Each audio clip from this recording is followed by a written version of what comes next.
We're having an American cultural conversation about the role of ICE and law enforcement, federal law enforcement, in our streets and in our cities.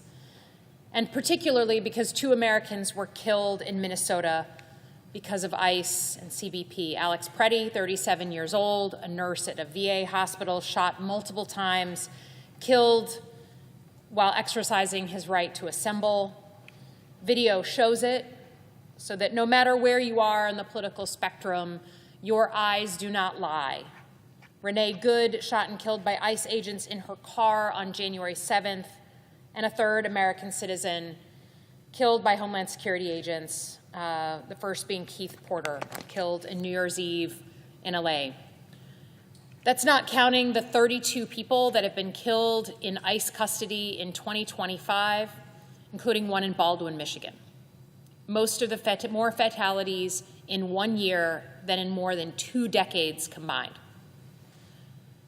These 3 people should be alive, but their deaths are the culmination of something very big, much bigger.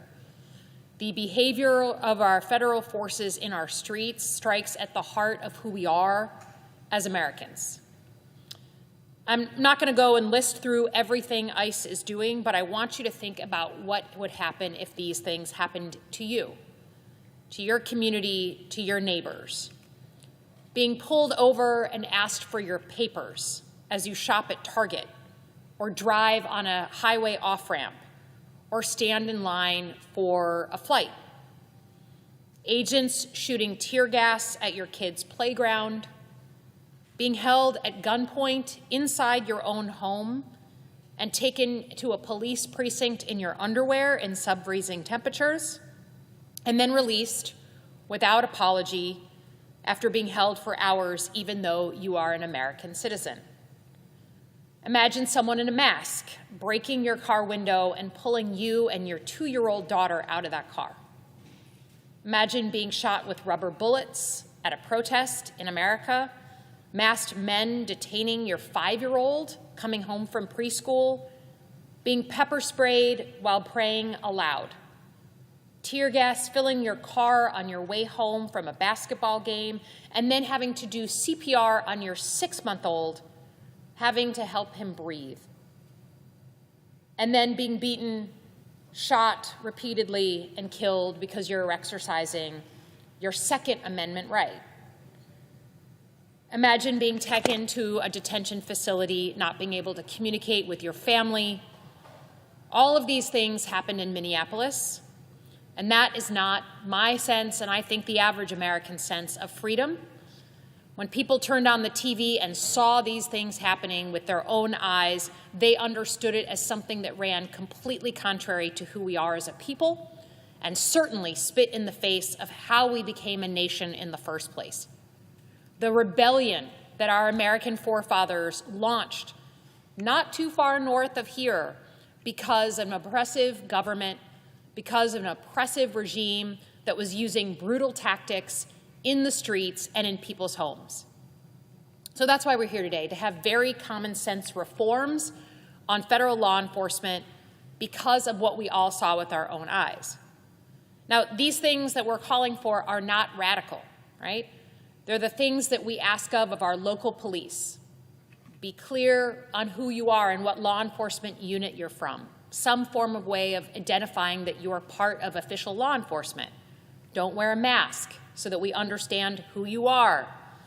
Have a judicial warrant if you want to go inside someone's house. Have to have proved that there's a reason to go inside an American citizen's homes. These are the things that our law enforcement do every single day in our cities and our towns. But the other side of the aisle refuses to have that conversation. What they'd rather do is ignore that conversation altogether, even though Kristi Noem got fired over it. Local ICE agents, Bovino, got fired for all of that behavior, even though they themselves, from the White House, were willing to consider some sort of a reform because they know they're on their heels, because they know they got on the wrong side of history. We are here today because the other side of the aisle is refusing to have even basic conversation on those reforms and wants to fully fund ICE with no changes. Mr. President, I will close with this. We are here talking about this issue when, in fact, what the average person wants to talk about, when I'm out in Michigan or anywhere else, is the things that this president said he was going to cover, which was tackling the fundamental costs of living, tackling the fundamental things that are keeping people up at night and making them feel like they can't achieve the American dream in America. The lists of things this president said he was going to do could fill up, a ream of paper. And certainly, the president won his election talking about what he was going to do domestically. But I think we have to accept now, as we continue to see the war drag on with Iran, that this president has become fundamentally a foreign policy president. He's taken military action in 9 locations around the world in his first 15 months, more than any single president in history, Democrat or Republican. He's focusing his energy and his administration's resources on issues abroad, while the average thing that hurts Americans isn't being tackled at all. Think about housing, health care, the price of food, and now certainly the price of gas and utilities. In Michigan, we are now at $4 a gallon approximately for gas, $5 a gallon for diesel. Health care premiums have gone up. Housing has only gotten more expensive in the past year. By any objective measure, things are more expensive than the day this president took office. And he can pretend and say what he wants about how costs have actually come down, and it's, quote, no big deal that gas prices are up. But we know that in the United States of America, we have a shrinking middle class. That is an objective fact. That's not a political statement. It's gotten harder to stay in and be in the middle class. It's gotten harder to save every month. And it's the issue that unites young people who are thinking about how they're going to afford college, whether they're ever going to be able to own a home the way their parents are, and the workers down at the GM plant who are wondering, will I be able to have that fishing cabin up north? Will I be able to take a vacation the way my parents were able to do so with the same job? So on our economy, we know that we need fundamentally 3 big things in order to compete in the future. The future of work is changing, and when we are distracted by things like wars, things like American cultural conversations on other issues, it means there is an opportunity cost for the things we're not talking about. And what we need more than anything right now is a focus on 3 big things. For our economy, we need to focus on people, we need to focus on chips, and we need to focus on power. On people, we know that between artificial intelligence and a whole bunch of other things going on, we're going to have a changing economy. We need great public schools that are well-funded, and we need to get people comfortable with the fact that they're going to have to do more than just the K through 12. I call it K through 12 plus 2. You got to do something after high school to prepare yourself for this next new world that we're in, and that can be an apprenticeship with a union, that can be an associate's degree, that can be a training program for one of our companies, but it means K through 12 plus 2 is upon us, and we need to start thinking about it that way. We need to centralize every single job training program. We have 17 job training programs in the federal government alone. They're all in different departments and agencies. We need a one-stop shop for our young people to be like, if I want a job for the future, how do I get training and retrained for that? On chips. Every single one of you has chips in your pocket. You have a cell phone, you have some sort of piece of technology that depends on chips. They're in everything that we use, everything we need to grow our economy.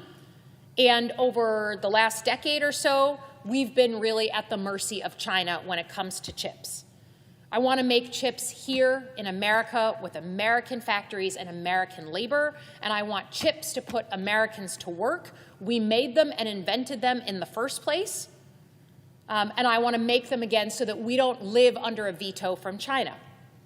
And on power, we can't do any of what we need to do unless we have the amount of power that we're going to need to power our economy.